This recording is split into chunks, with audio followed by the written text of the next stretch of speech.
Let's start with private.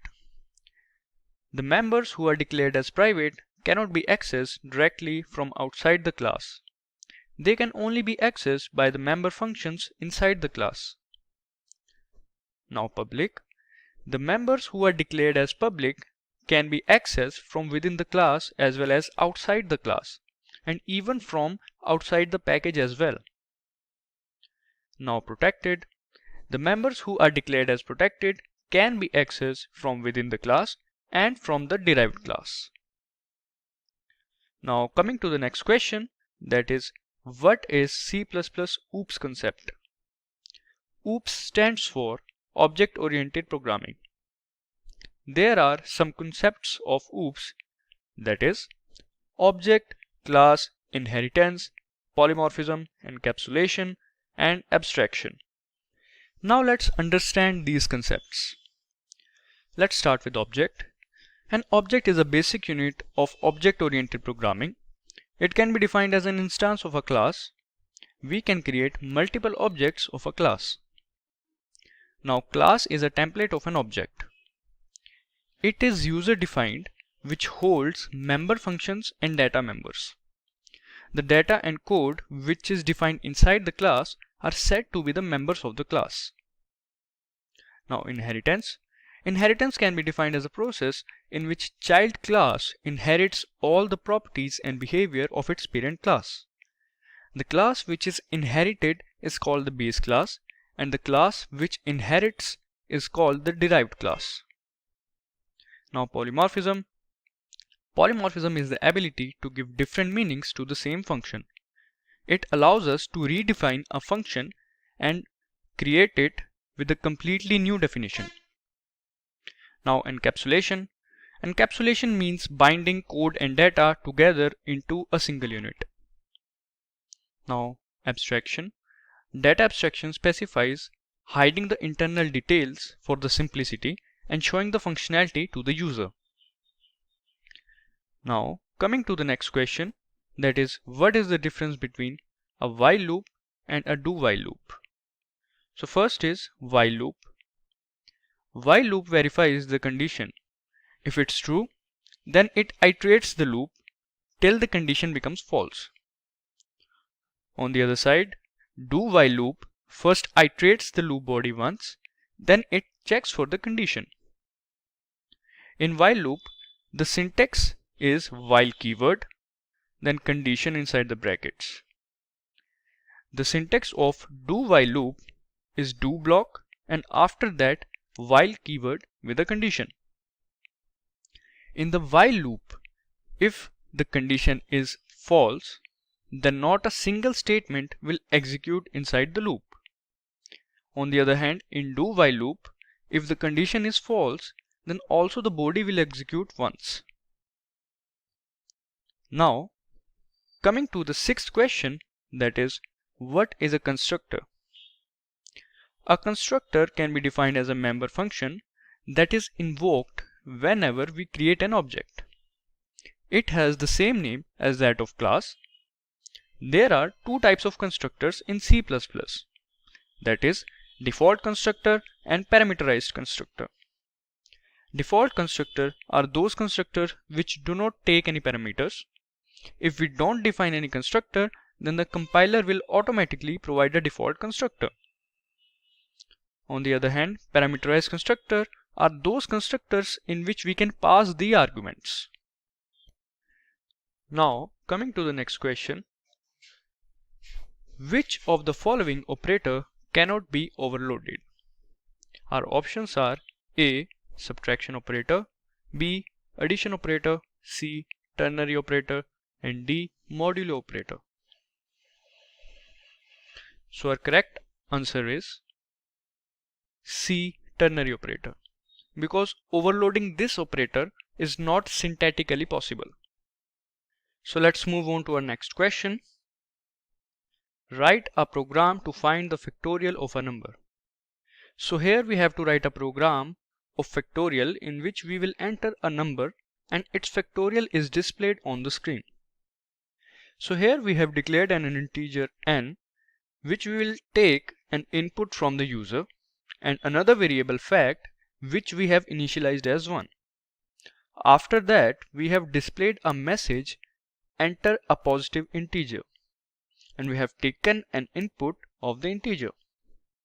Now, if the number or integer entered by user is less than 0, that is in the negative, then it will display error as there is no factorial of negative number. And all the positive number will go to the else block. Inside the else block, we have used for loop, and it is iterating from 1 to n. That is the number users had entered. And inside the for loop, it is written fact into equal to I, which can also be written as fact equal to fact into I, which means one by one all the numbers from 1 to n will be multiplied by fact variable, and the result will be stored in the fact variable itself. Once the iteration is done, then the fact variable where the result is stored is displayed. So this is the factorial program. Now coming to the 9th question, that is, what is operator overloading? Operator overloading is a mechanism in which we provide an additional meaning to the operators. In this, an operator is overloaded to give user-defined meaning. For example, we can overload an addition operator in a class like string to concatenate two strings by only using addition sign. Now, our next question is, what if we compile a program without the main function? Now, another question arises, is it possible to compile a program without the main function? So the answer is, yes, we can compile a program without the main function, but we cannot run or execute the program because the main function is the entry point from where all the execution begins. And without the entry point, the program is not executable. So we can compile the program, but we cannot run it without the main function. Now, moving to the next question. What is operator overloading and function overloading? As we have already discussed operator overloading allows operators to have an extended meaning apart from their predefined meaning. Function overloading, on the other hand, defines a method in such a way that there are multiple ways to call them. Now, our next question is, what is the difference between equal to operator and assignment operator? The equal to operator checks whether two values are equal or not. If equal, then it's true, otherwise it will return false. The assignment operator, on the other hand, assigns the value of right variable to the left variable. Coming to the 13th question, that is, when void return type is used. Void return type is used when we don't want to return any value. It specifies that the function doesn't return a value. Function with void return type completes its task and then returns the control to the caller. So our next question is, what is call by value and call by reference in C++? First of all, both of these methods, that is call by value and call by reference, are the methods to pass the values to the functions. So let's start with the first method, that is call by value method. In call by value method, we pass the copies of actual parameters to the function's formal parameters. This means if there is any change in the values inside the function, then that change will not affect the actual values. In call by reference method, the reference or address of actual parameters is sent to the function's formal parameters. This means any change in the values inside the function will be reflected in the actual values, because here we are sending the address of the values. Coming to the 15th question, that is, what is inline function? The inline function is expanded in line when it's called. When this function is called, the whole code of inline function gets inserted or substituted at the inline function call. Or in other words, the compiler replaces the function calling location with the definition of the inline function at compile time. Its syntax is the inline keyword, return type and function name, and parameters inside the brackets. Coming to the next question, that is, what are pointers in C++? Pointers are the variables that holds the memory address of another variable. The type of variable must correspond with the type of pointer. For example, the pointer of character type can hold the address of character type variable, and the same goes for integer and other data types. Its syntax is type of variable and asterisk sign with the name of pointer. Moving to the next question, that is, what is scope resolution operator? A scope resolution operator is represented as shown. This operator is used to associate function definition to a particular class. This operator is used for the following purposes: to access a global variable when we have a local variable with same name. Second is to define a function outside the class. Now moving to the next question, and this question is output based question. So the question is, what is the output of the following C++ program? So in this question we have to determine the output of the following program, and we have to select the correct answer from the following options. So in this program, as we can see, two variables I and X are initialized as 0, and after that do block is there, and we know that do block executes for once regardless of any condition. And inside the do block there is if statement, in which the condition is if I mod equal to 0, then only the block will execute. So if I is initially 0 and we know 0 mod 5 is 0, so the condition is satisfied and it will display 0 as the value of X. X is 0 initially. After that the value is incremented for both I and X. Now the value of I is 1 and 1 mod 5 is 1, so it doesn't satisfy the condition. So the value of I will increment again, and similarly the process will repeat for 2 mod 5, 3 mod 5, 4 mod 5, but 5 mod 5 is 0. So the value of X here, which is 1, now will be displayed and increments to 2. Then afterwards I becomes 6, then 7, then 8, then 9 on incrementing, but doesn't meet the condition at that time. But when it becomes 10, the control will move outside the loop and 2 will be displayed. So our answer becomes 0, 1 and 2. So this is our answer, 0, 1, 2. Now let's move on to the next question. So this question is a multiple choice question, and in this question we have to determine the size of integer data type. So our options are 4 bytes, 1 byte, 8 bytes and 2 bytes. So our answer is 4 bytes. 4 bytes is the size of integer data type. So now let's move to the next question. This question is, what is std in C++? First option is std is standard class in C++. Std is standard file reading header in C++. Std is a standard header file. Then last option is std is standard namespace in C++. So our correct answer is std is a standard namespace in C++. It is used in programs while writing using namespace standards, and it tells the compiler to take everything in standard namespace. So let's move on to the next question. So in this question we have to tell how to input a string in C++ with spaces. Now we all know how to input a string in C++ without spaces because it's quite easy.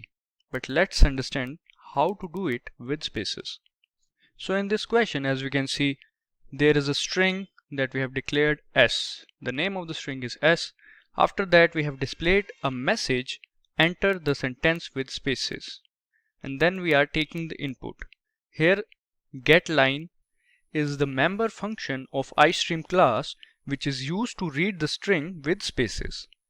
So as we can see, get line, after that in the bracket cin, which is used to take the input, after that the name of the string, that is s, and after that we have displayed the string name, that is s. So this is how we can take the input from the user with spaces using this getLine function. So let's move to our next question, that is, what is the difference between new and malloc? Now both of these are used to allocate memory. So let's start with new. New is an operator, whereas malloc is a function. The new operator calls the constructor. On the other hand, malloc function doesn't call the constructor. In case of new, there is no need to specify memory size while using new operator. In case of malloc, we have to specify the memory size in malloc function. New operator can be overloaded, whereas malloc function can never be overloaded. Now next question is, what is the difference between prefix and postfix? In prefix, first the value is incremented and then the value is assigned to the expression. But in case of postfix, the value is assigned to the expression and then the variable's value is incremented. Now coming to the next question, that is, what is the output of the below C++ program? So as we can see the program, this is the program of enumeration. As we can see the enum keyword. So here 3 enum variables are there, that is blue, green and great. And we know that there are some default values that are assigned to the enum variables that starts from 0. But we also know that we can change these default values. So as you can see in this question, green equals 5. So green's value is 5. And we can see the element great has no value. So in enum, if this case arises, then the value of the next element would be 1 greater than its previous element. So ultimately the value of great element would be 6. So as you can see, here we have printed blue and great. So our output would be 0 and 6. That means the value of blue is 0 and the value of great is 6. So now let's move on to the next question. In this question, we have to find the frequency of a number in C++. So as you can see in the program, we have given this number 13324222523 and we have to find the frequency of the number 2. That is k equals to 2. K is the number. So in this program, first of all, we'll pass both of these values to a function named frequency. Now inside that function, we have declared a counter variable c and initialized it with 0. Now after that we have used while loop, and inside the while loop we have put the condition num greater than 0. Now it means the loop will execute till the value of num is greater than 0. Now after that, inside the while loop we have put an if statement condition, that is num mod 10 equals k. Now keep in mind that k is the number which we want to find the frequency of, that is 2. Now num mod 10, we know that any number when mod with 10 gives the last digit of that number. So one by one, all the digits of this num variable will be checked, starting from 3, then 2, then 5, then 2, then again 2, then 4, similarly goes on. So one by one, all of these digits will be checked with the value of k, that is 2. And if the digit matches with k, then that counter variable which we have initialized as 0 will increment. And after that, num equals to num divided by 10 will delete that last element so that the repetition of digits don't occur. So this is how we can find the frequency of a number in C++. So now let's move on to the next question. Which of the following statement is correct about the program given below? This is again an output based question. So let's have a look at the program, and these are its options: 7, 14, 0 and 1. So we have to select one out of it. So in this program we can see a variable x is declared and a pointer p is there, and we have assigned this value 7 to the variable x. After that we are storing the memory location of x to this pointer p, and at last we are displaying the output using the dereference operator, as we know that if we want to display the value at an address, then we use dereference operator. So our output would be 7, as the value at that memory location is 7. Now let's move on to the next question. Which of the following statement is correct about the program given below? Now in this question, again we have to determine the output. So let's have a look at the program. As we can see, there are three variables x, y and z, and we have initialized them 2, 4 and 5 respectively. And after that we are calling a function duplicate, and we are passing the values. But in this case we are passing the values as reference. So this is the case of call by reference. And we know in case of call by reference, the actual value of the variable also changes. So here in this question we are passing the values as reference to this function named duplicate. Now inside this function we can see that every variable, each of these three variables is getting multiplied by 2. So in case of call by value, there will be no change in the actual value. But here we are not passing the arguments as call by value, but we are passing it as call by reference. So the changes will be reflected in the actual value. So when 2 is multiplied by 2, it gives you 4. When 4 is multiplied by 2, it will give you 8. And when 5 multiplied by 2, it will give you 10. So its output would be 4, 8 and 10. Now let's move on to the next question. How to write a program to check if the number is palindrome or not. So palindrome is a number that remains the same when its digits are reversed. So here we have to write the program to check if the number is palindrome or not. So before moving forward, there are two things that you should keep in mind. That if a number is mod by 10, that is number mod 10, it will give the last digit of that particular number. For example, if there is a number 123, then 123 mod 10 will give you 3. And if we divide that number by 10, then that will remove the last digit. For example, 123 divided by 10 will give you 12 as an answer. So now let's have a look at this question. Inside the int main, there are variables like num, digit, reverse and n. And after that there is a message saying enter a positive number. After that we are taking the input num, and we are storing that num variable inside another variable, that is n.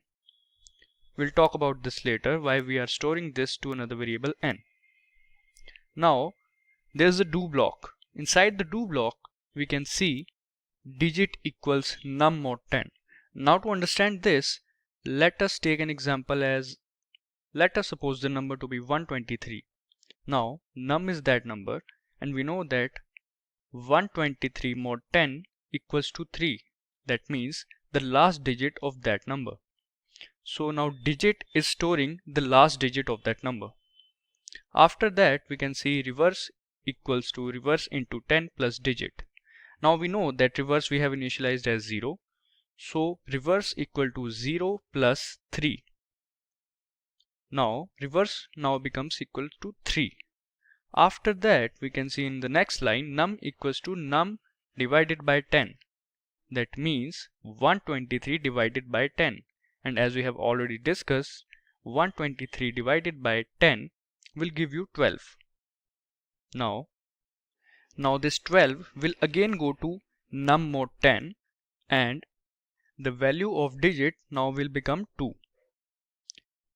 Now this 2 will be added in the second line as we can see, and reverse is 3 as we know. Now 3 into 10 becomes 30 plus digit which is now 2, that becomes 32. And after that line, num equals to num divided by 10 will remove that 2 from the 12. So now the value of num is 1. Now again the num will go to num mod 10. 1 more 10 gives you 1. So now the value of digit is 1. And in the next line, reverse value is now 32. So 32 into 10 becomes 320. After that, we will add the value of digit, that is equal to 1. So it will become 320 plus 1, that will give you 321. So after that, the condition of while loop terminates. And after that, we can see the reverse of the number is REV, reverse, because the result is stored at this variable. Now I'll tell you why we have stored num into the variable n, because we don't want to make changes with the num variable, that is the user input. And here we have used if condition, and inside the if condition all we have written is if the value that is entered by the user is equal to the reverse of that particular value, then that number is a palindrome, else the number is not a palindrome. Now coming to the next question, which of the following will give the size of object or type? So the right answer is the size of operator gives the size of object or type.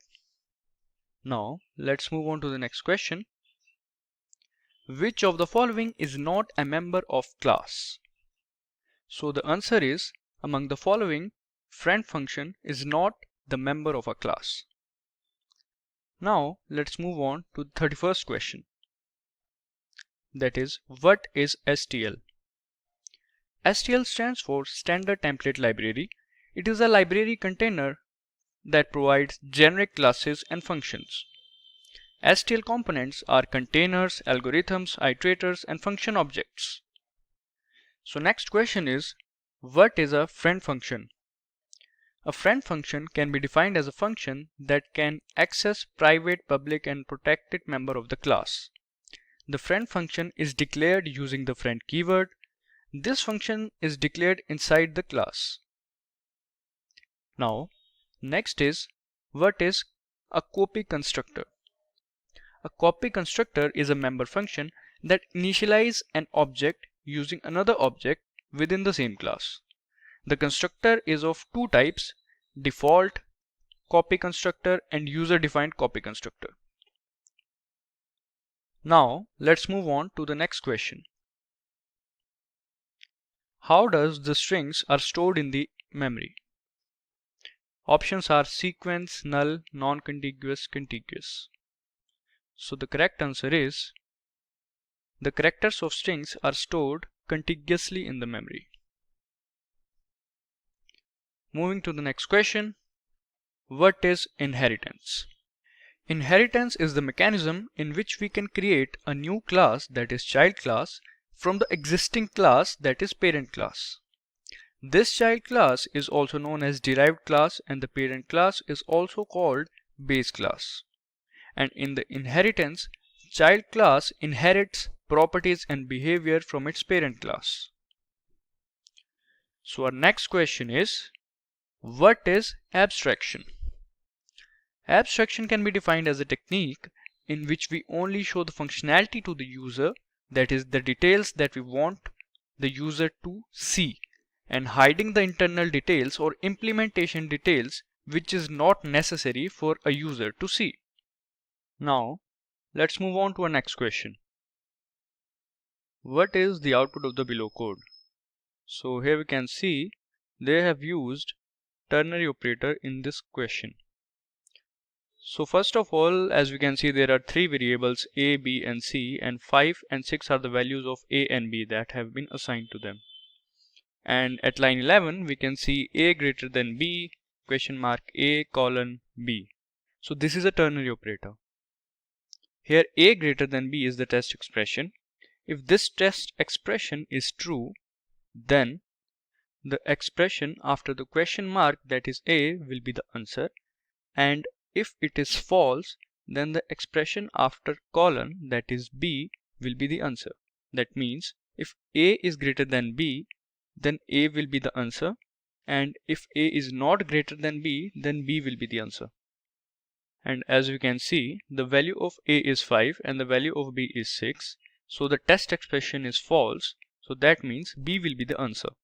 So now the value of C is B, that is 6.